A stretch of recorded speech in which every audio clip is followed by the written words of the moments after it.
Bonjour à tous, cette année pour le coup de cœur des libraires, pour cette période de fête, vous êtes chez Subculture et je suis Philippe et je vais vous présenter mes coups de cœur pour la fin d'année. Alors en premier on va commencer par un manga qui s'appelle Mes voisins les esprits, qui est beaucoup dans le style de Miyazaki pour ceux qui connaîtraient, qui a fait Nausicaa, Le château dans le ciel. C'est une histoire de fantôme avec une petite fille qui va être à la recherche de sa maman. C'est assez drôle, c'est assez émouvant et c'est en 3 volumes, donc c'est pas une série qui est très longue à offrir pour les fêtes, sachant que là vous avez un coffret avec le tome 1, vous avez le tome 2 offert.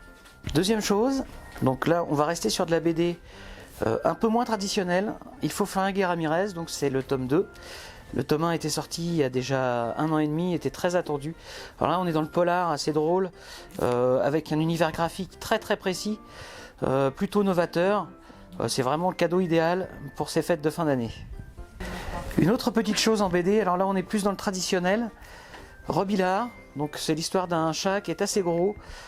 Ça commence en fait, sa maîtresse va se faire écraser par un géant, parce qu'on est un peu dans le Moyen-Âge. Et ce pauvre chat il va arriver toutes les misères du monde jusqu'à ce qu'il soit recueilli par une famille de meuniers qui vont aussi décéder. Il va se retrouver tout seul avec le fils du meunier qui est un crétin fini. Tous les personnages humains sont assez débiles. C'est très drôle et le chat va évidemment se venger. C'est vraiment détente et c'est très agréable. Le dessin est superbe, l'histoire est vraiment très drôle. C'est le premier tome. Dernier coup de cœur pour cette fin d'année.